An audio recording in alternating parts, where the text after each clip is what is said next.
3, 2, 1, boom! Broadcasting live from the center of the universe. Presenting the world's only business school without the BS. With optometrist and entrepreneur Dr. Robert Zellner and USSBA Entrepreneur of the Year, Clay Clark. Get ready to enter the Thrive Time Show on Talk Radio 1170. Yes, sir. It's Z and Clay, broadcasting from the box in the 918. Business school and the topic today. Check the syllabus, it's getting you paid. All right, Thrive Nation, welcome back to the conversation. It is the Thrive Time Show on your radio. And today we're continuing with the series of how to become the elephant in the room in any room. And think about it for a second. Just think about what it means to be the elephant in the room. What does it mean? The elephant in the room is the thing that everybody knows about, but nobody talks about it. So as an example, kind of funny but true, recently, Steve Currington, he's the Tulsa's mortgage lender. By the way, if you're listening right now, the rates are only going to be going up because eventually they're going to have to curb inflation, right? I mean, Steve, am I wrong there? Yeah, it's happening right now. Eventually, the rates will have to go up to stop inflation because, remember, you can keep interest rates low, but as a consequence of doing that, the value of money goes down over time, thus the government to end inflation or to decrease inflation eventually has to raise interest rates. So have they begun to raise the rates? How much have they raised the rate so far? Oh, yeah, they've gone up. As an example, a gentleman who started building a house, I want to say it was like September of 17, is closing like next week. Right. And he's getting a rate that is almost a half a point higher than he would have got if he closed in September. So how much money extra a month does it cost that person? In his case, it's $16. He has a $216,000 loan. So in his case, it's $16 for every eighth of a point. So you got $64 at a half a point of his payment that goes up, which isn't. So he's paying an extra $64 a month times 30 years. To just make that a real thing. I mean, if you multiply it times 12, weeks. I mean, he's paying an extra. That'd be what you said, $16. Yep. Okay, so 16 by times 12. He's going to pay an extra $192 a year, and you multiply that times 30 years, that's a $5,760 increase of what he's going to be paying throughout the life of the loan. Which isn't going to kill him. He's got great income, and it's, he can afford it. It isn't that. It's just the point. And I talked to him yesterday about this, and here's what we're getting right now. A lot of people are complaining because rates are going up, and I'm like, it's where they're at. I mean, it's that's what the government does. Yeah, it's just where rates are. Steve Currington might be in a leadership position at Total Lending Concepts. By the way, if you want to get pre-qualified, go to stevecurrington.com. But he is not the president of the United States. Right. So he's not in charge of the printing press for the United States government. But I want to make sure you get this idea. Steve has decided to park his Lamborghini inside the Riverwalk offices, where they're very secure. We have the Riverwalk folks have great security. Bill and the team there, great landlord, great people. Great people. And we've got cameras everywhere, so it's nice and safe there. Yeah. But you have a Lamborghini parked. And what kind of Lamborghini do you have? This one's a 2017 Lamborghini Huracan. Lamborghini Huracan? Yep. Okay. And Lamborghini Huracan. And if you were to buy one of those, I don't even know what it would cost. So I'm going on Auto Trader right now, and it's showing right now that I can get one right now if I want to for about $279,000 if I get a discount. It's got some mileage on it. Yeah. $279. Yeah. So this is why I'm bringing this up, because it's parked in the office. Yeah, we put it inside. It's awesome. So it's hilarious because you're talking to a client, and I'm going in between meetings, and I'm not exaggerating. A client will pull me. It's happened twice today. They're like, why is there a Lamborghini in your office? Right. And it's not even like I didn't bring it up. It's just something like it's the elephant in the room. Right. Yeah. The elephant in the room is there is a Lamborghini. The Lamborghini in the room is there is a Lamborghini in the room. I mean that I mean. Well, and it blends in too because it's Verde Mantis is the color, so which means it's like kind of like a really like beautiful darkish green, which doesn't blend in actually. Right. So I've been asked that all day are you aware that there's a Lamborghini? Now, it's funny because the way that people kind of get into the conversation is they'll say, are you aware? No, I didn't notice it. I've had that twice I didn't notice the elephant in the room. No, I was not. So we have a men's grooming lounge called Elephant in the Room. And for all of our listeners and non-listeners, if you live in the Tulsa area, we'll be franchising soon. And if you want to find a way to earn potentially an extra $10,000 to $12,000 a month passively, you should check into that, learn more about franchising. We'll be franchising here in the next probably 3 to 4 months. Learn more at eitrlounge.com. You can also schedule your first haircut for $1 there. For all the listeners, it's $1, but it's like a country club meets men's hair. So if you're getting your haircut right now and you realize that your haircut experience is not world class, if you go, you know what, every time I go into a room, people say, oh. Like if you look at someone and they go, oh, geez, what's going on with that hair? I mean, if the elephant in the room is when someone has a bad haircut. We all have that friend. We all have that friend. Well, dude, because I mystery shop around town. Yeah, I go to all the different hair places to get my hair cut. Which is why you have no hair left on your head. Well, the new place I went to recently, they did a good job. They did a fine job. I don't want to promote the competition, but they did a fine job. Yeah. But usually if I go to 12 places to get my hair cut a year, I get my hair cut like once every 2 weeks, just so I can make sure I get mystery shop the competition enough. Typically 1 out of 5 haircuts is acceptable. Right. But 4 to 5 are rough. Right. I mean, it's bad. That's why I wear a hat all the time. Right. But here's the thing. I just want to make sure the Thrivers get this. The elephant in the room is, what if you could be the elephant in the room because you are the wisest person in the room? Yep. People turn to you as a source of wisdom. And I remember this, I was probably 24, 25, and I thought about, gosh, what would it be like to be wise? Because I built money. I mean, I built a company, a cash-producing machine with DJConnection.com. I had really created a great business for myself, but I wouldn't say I was a source of wisdom. And I thought to myself, right, what would that look like if I was actually a source of wisdom? I know it would look like Dr. Z. Exactly. Dr. Z is a very... I mean this, though, sincerely, because I was a DJ. And as a disc jockey, Steve, you know what people would do when they found out that I was a disc jockey? We would go to like some nice party that we got invited to because we knew connections, and the owner of the company would have a party at his house where they were serving wassail with expensive porcelain dinnerware, and they would invite you over. They had multiple forks. So if you sit down for a progressive dinner with multiple, courses, Steve, there's multiple forks. Yeah, you're like, which fork? And I wasn't sure which fork. Why is this one cold? Seriously. And my wife's like, you need to wear a tie for this. And I wore a suit and tie to work, but, social settings, I'm like wearing a hoodie or something, Vanessa's like, you're going to need to dress up. So we're going to like the Summit Club or the Polo Grill or nice places I've been invited to. And I'm like 26, 27. And dude, I have no clue how life works. Yeah. And so Vanessa's like, you need to start with the outside silverware and work your way to the middle. But again, if you're listening today and you've made some good money, but you want to become a source of wisdom, this show is for you. We're breaking down the 57 words of wisdom and mindsets you need to becoming the elephant in any room. So here's mindset number 9. Got it. The person who is asking the questions is in control of the conversation. That's big. And someone should write that down. Yeah. So the person who is asking questions is in control of the conversation. Somebody should write that down and share that with a friend of yours, because the person who's asking the questions, you see, that is the person who's in control of the conversation. And so Harvey Mackey, this is the New York Times bestselling author, iconic sales trainer. He wrote a book called Swimming with the Sharks. Do you know that Harvey Mackey started off selling envelopes? I know. Love it. Like the McKay. Oh, I call him McKay, but yeah, call it the McKay 66. Because he would collect 66 things about all of his customers, and you would think, well, you sell envelopes, dude. I mean, what? Like he would know their weight. He was so good at selling envelopes as a result of asking his 66 questions about. He wanted to know everything there is to know about the envelope. That one day, these guys, it's a true story, they were customers of his, and they were members of a local country club. This is in Minneapolis, Minnesota. They pull him aside and they say, hey, here's the deal. We think you're like the man. Like, we watch you. You sold us envelopes, bro. Right. Bro, I mean, envelopes. I didn't even need envelopes, and now I have 10,000 envelopes. So we're thinking about buying a envelope company, and we want to make you the head of the company.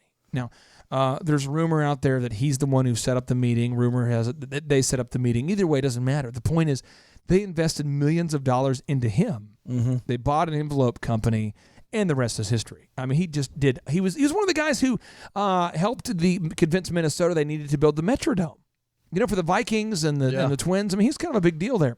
Yeah. And he says the person who's asking questions is in control of the conversation.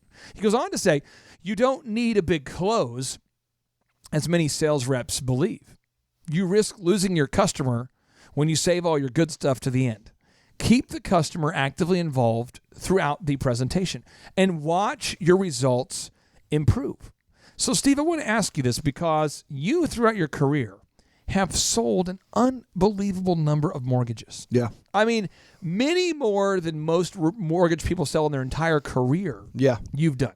Yeah. I mean, a lot of mortgage guys, I know mortgage guys in Minnesota and in Texas that will close typically like one loan a month. Mm-hmm. One loan a month. I mean, this is typical. What's the biggest month you've ever had for selling mortgages? The month where you said, the number I sold of mortgages, I mean, the most I've ever sold in a month where you go, okay, that right there, I mean, we were at the peak of the economic boom or whatever was going on.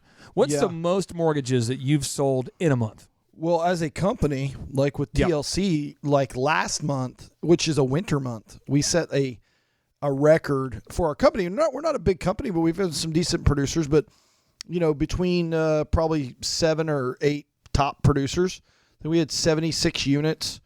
76 homes that you financed. Yeah, and in February, which is a short month, and it's like our lowest month of the year. And so in the spring, you could do 150 this year. Yeah, we will. I mean, it's just, and we're just continuing to grow. So I just want to make sure the listeners understand that you know what you're talking about. Right. So 76 in a winter month. Right? Yeah, and listen, the other thing to point out here is I'm small potatoes. There's like another guy who just murders me in the volume that he does, right? Because there's always somebody, talk about the elephant in the room and the wise person in the room, right? There's always somebody that's going to like do more out. So that's where I get my drive from is I want to be that guy. So I'm constantly trying to outdo myself. And I want to share with the Thrivers a little story about a guy who I'm not going to share his name because I think the story is indicative of this point of the person who's asking the questions is in control of the conversation. I'm not going to say the morality of how he got paid is the way that I would endorse. But Steve, you'd like the story. Okay. He did software. Like he was very good at writing code. So one day he goes to his boss and he says, hey, boss, when you pay me, do you pay me like for the results or the hours? And the boss says, what was the results? I mean, he says, okay, so you wouldn't mind if I deliver the results and I work from home, is that cool? I mean, if the results, in fact, if they're better, I mean, if I deliver results 5% better, could I work from home? And the boss says, well, I have to think about it. Calls him back. Okay, here's the deal. I need you to come to our weekly meeting so I see your face. But then, you can work from home. He says, really? Okay. He calls me and he says, dude, here's the deal. I'm going to have somebody else do my job. And I've done this pitch now. So I actually am full-time employed at 4 companies. Oh, he's done this with like 4 companies. 4 companies where he's got the okay to work from home. And I said, wait a minute. So you mean you have 4? He goes, oh, yeah. I have one meeting on like Monday at like 8 where I check in, Tuesday at 8, Wednesday at 8. So I'm actually making a $10,000 a month salary for 4 different companies. Oh, my God. And I said, do you do any of the coding? And he says, absolutely not. No. I've got a bunch of college interns doing it. And I don't even know how to code. And he's like, and furthermore, I'm never at my house. I travel. And that's what you can do when you know how to influence people. Learn how to ask those questions. Stay tuned to the Thrive Time Show on your radio. We're talking about how to become a source of wisdom. Get ready to enter the Thrive Time Show on Talk Radio 1170. Broadcasting live from the center of the universe. It's Business School Without the BS. Featuring optometrist turned entrepreneur, Dr. Robert Zellner, with USSBA Entrepreneur of the Year, Clay Clark. All right, Thrive Nation, welcome back to the conversation. It is the Thrive Time Show on your radio. My name is Clay Clark, and today we're talking about how you can become the elephant in any room. And for those of you just tuning in, I want to give you a visual example as well as an example of what this means in the game of life. But in our offices, we're located at the Riverwalk in beautiful Jinx, America, right next to the Flying T. So it's about a 20,000 square foot facility. And Steve, I mean, there's entrepreneurial art, there's words of encouragement, there's many, there's coders, web developers, graphic designers. I mean, it's a thriving metropolis of entrepreneurship. It's laid out to look like Bloomberg. But the people who work with me don't know that because they've never been to Bloomberg, but I have been to Bloomberg, and it's designed to look like Bloomberg. There's a gong. There's a gong when we close deals. I rang the gong like 8 times today. Every time that an elephant, every time the elephant in the room gets a lead, you'll hear a sound, and a lead comes in. It's worth the trip to Tulsa just to see the office working. And we have multiple, I mean, Dr. Zeldin and I have built 13 multi-million-dollar companies, and so it's kind of like the back-end nerve center for these businesses. You can see them operating, with all the marketing, all the graphic design, all the print pieces, all the videography, the photography. I mean, it's all happening right there. There's a coffee bar. It's really neat. But today, Steve moved in. Well, I guess it was a couple days back. He moved in his neon green Lamborghini into the facility.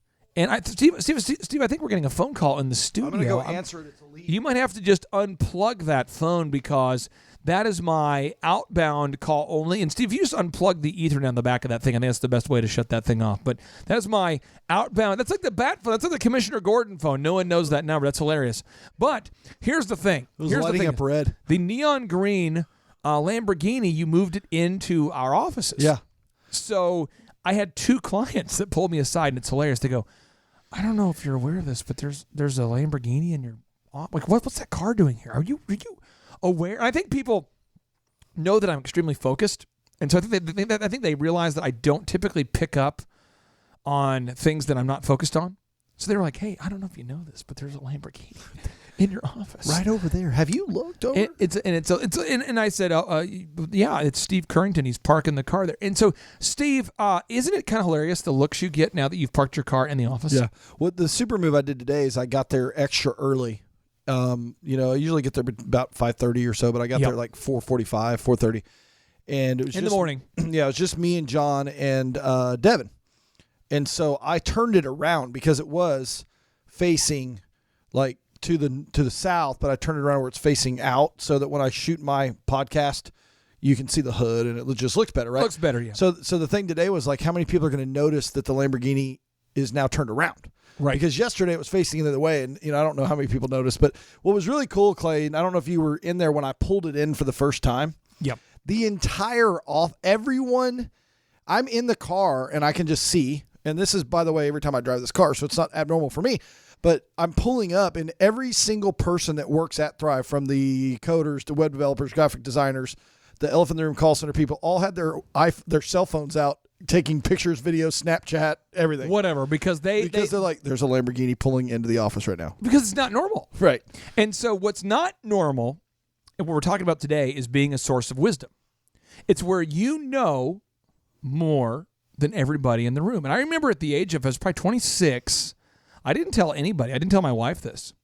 My prayer at the time, and I was still struggling with my faith. I was before my son was born blind and subsequently healed. And so I wasn't really a Christian, but I knew of the Christ relationship and I knew of that. And so what I would do is I'd kind of have these like kind of weak prayers. I'd be driving and I'm like, God, if you're listening, make me a source of wisdom. I have built a multi-million-dollar DJ company, a company called DJconnection.com. I mean, we're doing like 80 weddings a weekend, like $4,000 a year. That thing was printing money. I mean, we made $167 per wedding. So just to give you some math on that, it's $167, and we do 80 a weekend. 80. Yeah. So I'm making like $13,360 every week, and it was just straight profit. And so it was a really good place to be at. I mean, just so if you're listening, that's like $600,000 a year, $700,000 a year of profit. Yeah. And then I bought a party rental company and a photography company, and it just was taking off. Things were going great. I was winning, to quote Charlie Sheen. And I'm like, but people, every time I would tell somebody, they'd say, "What do you do for a living?" And I'd say, "I'm a disc jockey." Right. They're like, "This guy's probably retarded."